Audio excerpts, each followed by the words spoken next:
کبھی سوچا ہے کہ خواب اور حقیقت کے بیچ میں جو ایک باریک سی لائن ہے، کیا اسے پار کیا جا سکتا ہے؟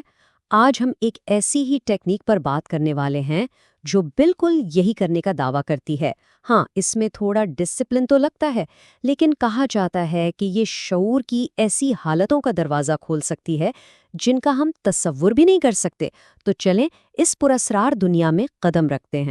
تو یہی وہ سوال ہے جو آج کی ہماری اس گفتگو کے مرکز میں ہے۔ ذرا سوچئے، جسم گہری نیند میں ہے، بالکل پرسکون، لیکن ذہن، ہمارا شعور پوری طرح سے جاگ رہا ہے، الرٹ ہے۔ یہ وہ عجیب و غریب کیفیت ہے جو لوسڈ ڈریمنگ، یعنی واضح خواب بینی سے لے کر جسم سے باہر کے تجربات تک کئی غیر معمولی دنیاؤں کا راستہ بن سکتی ہے۔ اچھا، اس ٹیکنیک کی سائنس کو سمجھنے کے لیے ہمیں REM سلیپ کو سمجھنا پڑے گا۔ یہ سمجھیں ہماری نیند کا سب سے جادوئی حصہ ہے۔ ہر 90 منٹ بعد یہ سٹیج آتی ہے اور اسی وقت ہمارے خواب سب سے زیادہ اصلی، سب سے زیادہ واضح لگتے ہیں، اور یہی وہ کھڑکی ہے جس کا ہمیں فائدہ اٹھانا ہے۔ تو مقصد کیا ہے؟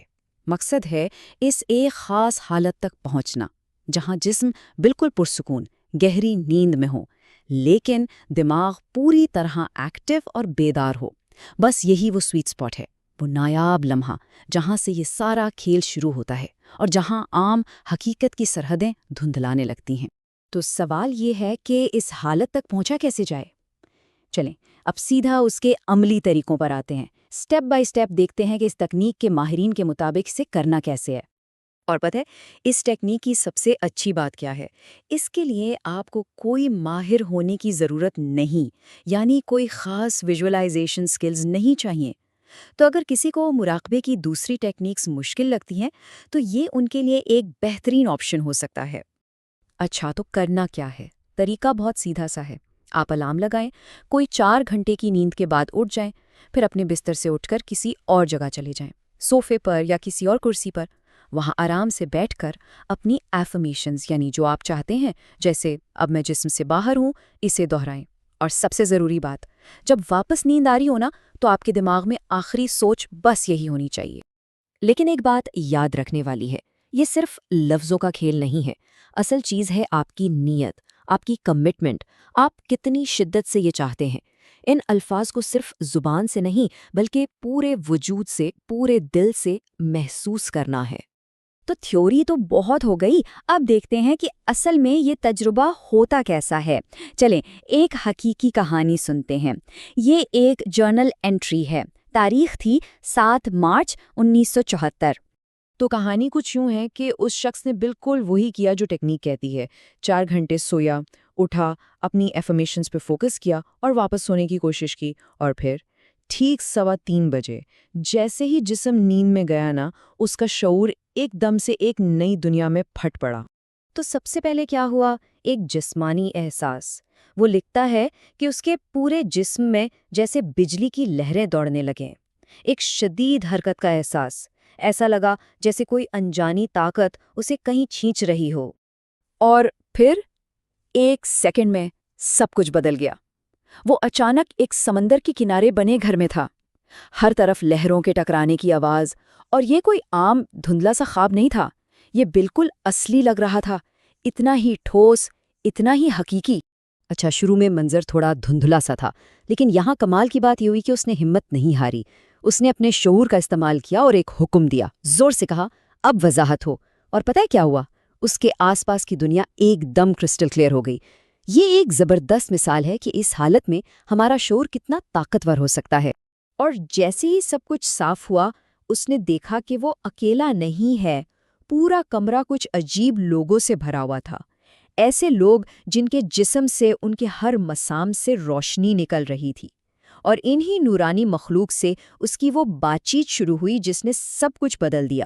تو اب ہم اس تجربے کے سب سے اہم حصے کی طرف آ رہے ہیں، یعنی وہ گہری فلسفیانہ بات چیت جو اس کی ان نورانی مخلوق کے ساتھ ہوئی۔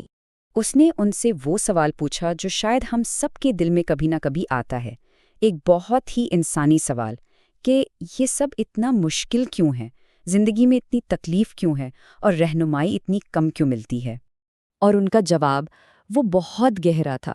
انہوں نے کہا کہ یہ زندگی ایک اسکول کی طرح ہے، ایک مکتب جو سخت ضرور ہے لیکن منصف ہے، اور اسکول میں ہر روح اپنے سبق خود بناتی ہے، یعنی ہم لاشعوری طور پر وہ تجربات خود اپنی طرف کھینچتے ہیں جن کی ہمیں سیکھنے کے لیے ضرورت ہوتی ہے۔ یہاں ہمیں دو بالکل الگ الگ زاویے نظر آتے ہیں۔ ایک طرف مصنف ہے جو انسان کی تکلیف اور درد کو دیکھ رہا ہے، اس کا نظریہ بہت جذباتی ہے۔